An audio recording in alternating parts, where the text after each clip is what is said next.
오늘은 저번에 다뤘던 해성 DS에 대해서 한번 다시 다뤄보도록 하겠습니다. 왜냐면 해성 DS가 제가 요때 한번 다뤘었는데 그때 이후로 주가 상승이 크게 일어났습니다. 2번 연속 주가가 굉장히 많이 올라갔어요. 그래서 지금 주가가 그때보다는 한 10% 정도 오른 거긴 한데 그래서 한번 새롭게 업그레이드를 시켜보려고 해성 DS에 대해서 한번 다시 다뤄보도록 하겠습니다. 해성 DS 주가가 최근 들어서 많이 오른 거긴 하지만 그래도 저는 아직까지 좀 많이 싸다고 생각을 하고 있어요. 다른 반도체 기업들 대비해서 아직 주가가 많이 오른 편이 아닙니다. 또한 다른 반도체 기업들 대비해서 멀티플도 굉장히 많이 싸고 배당 수익률 관점에서도 저는 해성 DS가 괜찮다고 생각을 하고 있어요. 또한 해성 DS가 하는 사업에 대해서 제가 저번 영상에서 한번 다뤘었는데 차량용 리드 프레임을 공급을 합니다. 그러니까 최근 들어서 AI 반도체 쪽으로 시장의 흐름이 괜찮아지고 있는데 AI라는 거는 차량용 반도체 쪽으로도 흐름이 괜찮다고도 생각을 할 수 있어서 왜냐하면 자율주행차 쪽으로도 AI가 쓰이죠. 여튼 최근 들어서 주가가 좀 많이 오르고 있는데 모든 이평선, 5일선이나 21선, 61선, 121선을 모두 다 돌파하고 좀 괜찮은 흐름을 보이고 있습니다. 그래도 단기적으로는 전저점이 한 58,000원 부근에 있기 때문에 요 매물대만 돌파를 하면 조금 더 높은 상승을 이룰 수 있지 않을까 그렇게 생각을 하고 있습니다. 그리고 무엇보다 최근 들어서 거래량도 조금 올라왔어요. 그리고 외국인 지분 같은 경우는 꾸준히 우상향을 하고 있습니다. 주봉을 보더라도 흐름이 괜찮은 모습을 보이고 있습니다. 굉장히 장대 양봉이 나왔어요. 단기적으로는 심리적인 저항선이 한 58,000원 부근에 있긴 하지만 저는 조금 멀티플적인 관점에서 봤을 때는 요거보다 조금 더 주가가 오를 수 있는 여력이 있지 않을까 그렇게 생각을 하고 있습니다. 왜냐하면 최근 들어서 반도체 수급 자체가 진짜 미친 듯이 좋습니다. 미국의 비메모리 반도체 기대감이 굉장히 많이 올라가고 있고 필라델피아 반도체 지수 같은 경우는 거의 전고점을 돌파하려고 하는 모습을 보이고 있습니다. 이 추세를 계속해서 이어간다 그러면 엔비디아 같은 경우는 이미 전고점을 돌파하고 시총 1000조를 넘었죠.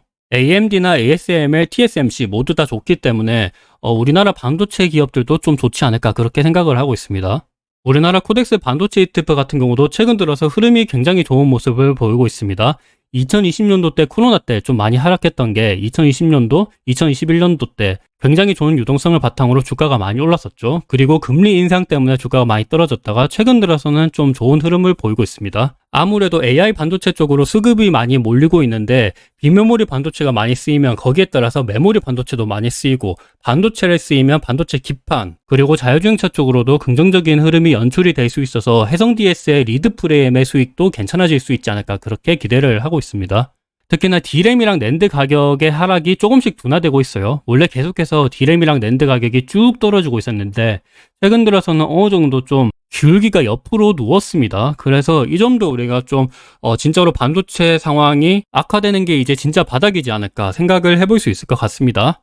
또한 해성 DS는 제가 말씀드렸다시피 차량용 리드 프레임을 공급을 합니다. 그러다 보니까 중고차 그리고 새 차 이쪽 가격도 우리가 한번 눈여겨봐야 돼요.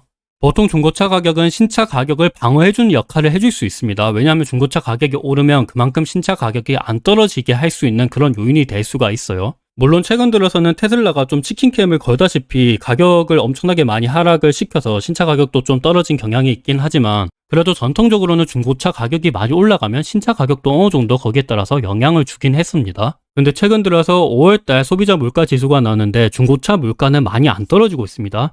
중고차 물가 지수는 4월달 때도 전달 대비해서 4.4% 증가를 했고 5월달에도 4.4% 증가를 했습니다. 이번 소비자 물가 지수가 좀 많이 하락을 했었는데 대부분이 하락을 많이 했었죠. 특히나 가솔린, 에너지 쪽으로 하락을 많이 했었고 근데 잘 안 떨어지는 게 중고차 가격이었습니다. 중고차 가격은 4.4%. 여기서 가장 많은 소비자 물가 지수 상승에 영향을 줬어요. 실제로 만하임 중고차 가격 지수를 보면 원래 꾸준히 이 중고차 가격은 우상향을 하긴 했습니다. 근데 코로나 이후로 공급망 붕괴가 일어나다 보니까 중고차 가격이 굉장히 많이 상승을 했었고 근데 아직까지도 많이 안 떨어졌어요. 원유 가격이 거의 $100 넘어서 지금은 70불 이 정도로 떨어졌는데 원유 가격이 많이 떨어진 거랑 천연가스 가격도 많이 떨어졌는데 중고차 가격은 잘 떨어지지가 않고 있습니다. 중고차 가격이 이렇게까지 비싸다는 거는 아직까지 신차를 살 때 있어서 공급망 붕괴가 완전히 해소되지 않았다라고도 볼 수가 있을 것 같습니다. 신차를 못 사는 수요가 있기 때문에 중고차를 산다고도 생각을 할 수 있거든요. 여튼 이 점에 있어서도 괜찮다고 생각을 하고 있습니다. 그치만 고금리는 걱정거리입니다. 금리가 많이 올라가게 되면 보통 우리가 차량을 일시적으로 한 방에 현금을 주고 사는 경우가 없습니다. 대부분은 할부를 통해서 사게 되는데 자동차는 보통 내구재라 그래가지고 금리 상승에 취약합니다. 그래서 자동차 수요가 앞으로 떨어질 수도 있다는 것은 안 좋은 점이기는 합니다. 실제로 자동차 출고 대기 시간이 줄어들고 있어요. 그래도 자동차 수요가 떨어지는 것을 방지하기 위해서 테슬라 자체적으로도 치킨 게임을 하면서 가격 인하를 하고 있고, 테슬라를 필두로 해서 포드나 GM, 중국의 많은 자동차 기업들도 가격 인하 정책을 펼치고 있습니다. 실제 중국 자동차 판매 대수를 보면 조금씩 떨어지고 있긴 하지만 그래도 아직까지는 양호한 모습이라고 생각을 하고 있고, 현대차 같은 경우도 실적이 굉장히 잘 나왔었죠. 그만큼 자동차를 많이 판매했었기 때문입니다. 생성형 AI, 챗GPT를 필두로 해서 AI 반도체 수급이 늘어나고 있는데, AI라는 거는 자동차 쪽에서는 자율주행차입니다. 그렇게 되면 차량용 반도체도 많이 팔릴 수 있고, 이에 따라서 리드 프레임도 많이 팔릴 수가 있습니다. 그리고 상장한 이후로 PER은 지금 저점인 상태입니다. 현재 PER은 한 6배 정도밖에 안 돼요. 보통 반도체 기업들 평균 PER이 한 13배 정도가 나와요. 근데 6배라는 거는 거의 반토막 수준밖에 안 되기 때문에 멀티플 관점에서도 굉장히 많이 싸다고 생각을 하고 있습니다. 그리고 2010년도에서 2020년도까지 평균 PER이 한 12배, 13배 정도였는데 그때 평균값 대비해서도 굉장히 많이 싼 편이에요. 그리고 예전과 비교해서는 기업 체제 자체가 굉장히 많이 변했습니다.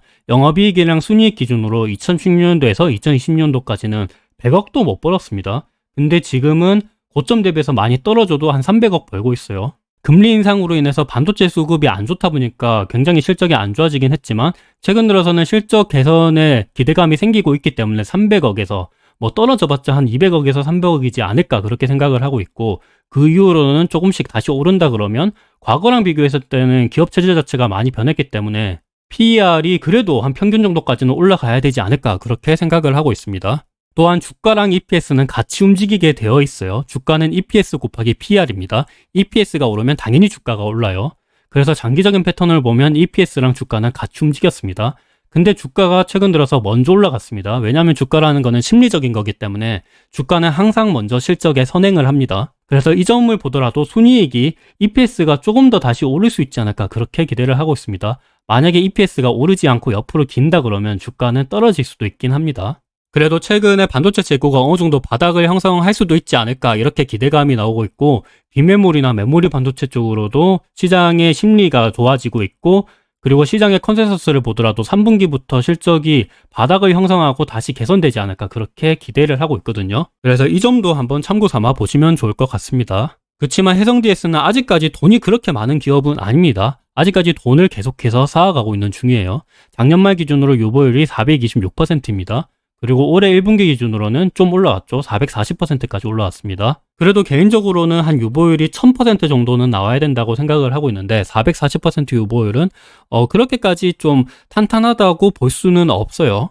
이게 이해가 되는 게, 해성DS는 완전 과거에는 100억도 못 벌었습니다. 보시면 여기 100억인데 2016년도, 2017년도 요거는 100억보다 못 벌었죠. 그러니까 돈을 거의 못 벌었다고 볼 수 있기 때문에 유보율이 굉장히 낮은 거죠. 그러다가 코로나 이후로 반도체 가격이 많이 오르고 차량용 반도체 쪽으로 수급이 좀 좋아지다 보니까 거의 500억까지 벌었습니다. 그래서 유보율이 진짜 미친 듯이 올라가고 있고, 이거는 사실 코로나 이후로 언택트 쪽으로도 완전 생활 습관이 변했다고도 볼 수 있고, 테슬라가 갑자기 코로나 이후로 주가가 굉장히 많이 올랐었잖아요. 실제로 전기차 침투율도 굉장히 많이 올랐고, 그리고 AI 같은 것도 생성형 GPT와 같은 실제로 보이는 것들이 있기 때문에 완전 2010년도, 2017년도 이때랑 비교해서는 저는 무리가 있다고 봅니다. 그래서 유보율은 앞으로 계속해서 우상향을 하지 않을까 그렇게 생각을 하고 있습니다. 현금 흐름이 확 나빠지긴 했어요. 원래 287억, 412억 이렇게 계속해서 벌던 게 작년 말에도 한 668억 계속해서 우상향을 했었거든요. 근데 이번 1분기는 실적이 급격하게 안 좋아지면서 141억으로 떨어졌습니다. 그래도 캐펙스는 물론 작년 4분기 비교해서는 좀 떨어지긴 했지만 그래도 195억이면 많이 지출을 하고 있어요. 138억에서 172억 꾸준히 우상향을 하던 게 물론 떨어지긴 했지만 갑자기 영업활동 현금 흐름이 확 떨어진 거 대비해서는 많이 떨어지진 않았어요. 그래서 프리캐시플로우는 마이너스 53억이 나왔습니다. 보통 프리캐시플로우는 배당 지원으로서 많이 사용이 되는데, 프리캐시플로우가 적자가 나면 배당금 삭감이 좀 되지 않을까 그렇게도 걱정거리가 있긴 합니다. 왜냐하면 유보율도 많이 높은 편이 아니기 때문에 이 점은 조금 한 번 더 지켜봐야 될 것 같습니다. 그래도 사실 배당금은 매년 꾸준히 증액을 해줬습니다. 유보율이 그렇게 많은 기업이 아니었는데도 불구하고 배당금을 이렇게 꾸준히 증액을 해줬다는 거는 그만큼 또 주주 친화적인 기업이라고도 생각을 해볼 수 있을 것 같습니다. 작년 말에는 주당 배당금 DPS가 900원이었습니다. 그리고 배당 수익률이 2.5%였어요. 반도체 기업이 배당 수익률이 2.5%면 저는 나쁘지 않은 기업이라고 생각을 합니다. 왜냐하면 삼성전자가 사실 배당금을 많이 주긴 하지만 조금 더 주가 상승 여력이 큰 중소형주를 좋아하는 사람들은 해성DS도 괜찮은 것 같아요. 그치만 아무래도 올해 실적은 좀 안 좋을 수 있기 때문에 843원으로 증권사들은 DPS를 예상을 하고 있습니다. 전년도 대비해서 좀 떨어진 수치죠. 이때까지는 꾸준히 배당금을 늘려왔는데 아무래도 시기가 시기이다 보니까 올해는 좀 떨어지지 않을까 이렇게 예상을 하는 것 같아요. 그래도 사실 저는 좀 아쉬운 점이 이거는 해성DS 홈페이지에서 가져온 거거든요. 원래 향후 3년간 2021년에서 2023년까지 연결 배당 성향 20%를 가져가기로 했습니다. 근데 20% 수준이라 그러면 843원보다 훨씬 많이 줘야 되거든요. 왜냐하면 올해 예상되는 EPS가 6,415원이니까 6,415 곱하기 0.2 하면 1283원을 줘야 됩니다. 근데 843원이면 약속한 것도 못 주기 때문에 요거는 좀 불만인 것 같아요. 그래도 증권사에서도 해성DS가 유보율도 많이 높은 게 아니기 때문에 그렇게까지 배당금을 많이 줄 수가 없다고 생각을 하는 것 같아요. 실제로 2021년도랑 2022년도에는 20% 배당 성향을 가져가지 못했습니다. 그래서 생각보다는 배당률이 그렇게까지는 높지 않을 수 있다. 요 점은 우리가 생각해보시고 투자를 해보셔야 될 것 같습니다. 해성DS는 리드프레임 시장에서 전 세계 한 5위 기업을 차지하고 있습니다. 근데 전 세계에서 한 6위, 4위, 5위 정도를 차지하고 있는 SDI 코퍼레이션이라는 기업이 있어요. 이 경쟁사와도 주가 흐름은 거의 일치를 합니다. 지난 1년간 주가 흐름을 보면 같이 떨어질 때 떨어졌다가 최근 들어서 오르고 있을 때 같이 오르고 있습니다. 그렇지만 경쟁사 대비해서 해성DS는 훨씬 저평가를 받고 있습니다. 시가총액은 거의 비슷해요. 거의 둘 다 1조 정도의 시총을 가지고 있기 때문에 비슷한 수준이긴 하지만 참고로 SDI 코퍼레이션은 대만 기업입니다. 대만도 우리나라처럼 반도체 강국이죠. 그러다 보니까 SDI 코퍼레이션 같은 경우도 반도체 쪽으로도 굉장히 좋은 기업이라고 생각을 해볼 수 있을 것 같아요. 그래도 주가 수익률 PER 기준으로는 해성DS가 훨씬 쌉니다. 6.45배니까 SDI 코퍼레이션은 거의 25배예요. 시총이 같은데 PER이 이렇게 차이가 난다는 거는 그만큼 해성DS가 SDI 코퍼레이션보다는 훨씬 더 돈을 잘 벌고 있다는 거예요. 실제로 이익이랑 마진 차이를 보면 좀 크게 나타나고 있습니다. 올해 1분기 기준으로 해성DS는 1923억을 벌었는데 SDI 코퍼레이션은 1120억을 벌고 있습니다. 순이익은 해성DS가 272억, SDI 코퍼레이션은 100억도 못 벌었어요. 순이익률도 14% 해성DS 나오고 있고 SDI 코퍼레이션은 8%밖에 나오고 있지 않습니다. 그래서 경쟁사 대비해서 해성DS가 저평가를 받고 있기 때문에 실제로 주가가 조금 더 올라갈 수 있지 않을까 그렇게 생각을 하고 있습니다. 무엇보다 차량용 반도체 시장은 점차 확대될 것은 확실하고 있어요. 최근에 엔비디아, 마이크로소프트, 구글 이쪽으로 생성형 GPT 같은 경우가 계속해서 붐을 일으키고 있는데 AI 쪽으로는 챗GPT밖에 있는 게 아닙니다. 자동차 쪽으로는 자율주행차가 있죠. 그렇게 되면 차량용 반도체 시장은 점차 확대될 것이 분명하기 때문에 해성DS도 괜찮은 모습을 볼 수 있습니다. 매출처도 점점 확대되고 있습니다. 리드프레임의 주요 매출처는 지금 인피니온, ST마이크로, NXP와 같은 기업이 있어요. 그리고 오사트 기업인 ASE, 엠코, 스필 이런 기업들한테도 납품을 하고 있기 때문에 이 점도 우리가 좀 눈여겨보면 좋을 것 같습니다. 반도체 기판 쪽으로는 당연히 우리나라 기업인 삼성전자랑 SK하이닉스에도 공급을 하고 있어요. 그래서 최근 들어서 AI 반도체 수요 대응에서 SK하이닉스가 HBM 생산을 2배 늘린다라는 소식이 있는데 이러면 당연히 해성DS가 공급하는 반도체 기판의 수요도 늘어날 수가 있고 그리고 테슬라도 AI랑 로봇과 결합을 해서 완전 자율주행으로 넘어간다 이런 이야기가 있듯이 이러면 차량용 반도체 쪽으로 수급이 늘을 수 있고 리드프레임의 수요도 늘어날 수가 있습니다. 이 점을 주목해 볼 수 있고 하지만 최근 들어서 흐름을 보면 반도체 재고가 급증하고 있다라는 이야기가 있고 반도체 재고가 줄어든다라는 이야기도 있어요. 여기에 보시면 반도체 재고율이 역대 최고라고도 이야기를 하고 있지만 갑자기 반도체 재고가 정점을 찍었다라는 이야기도 있습니다.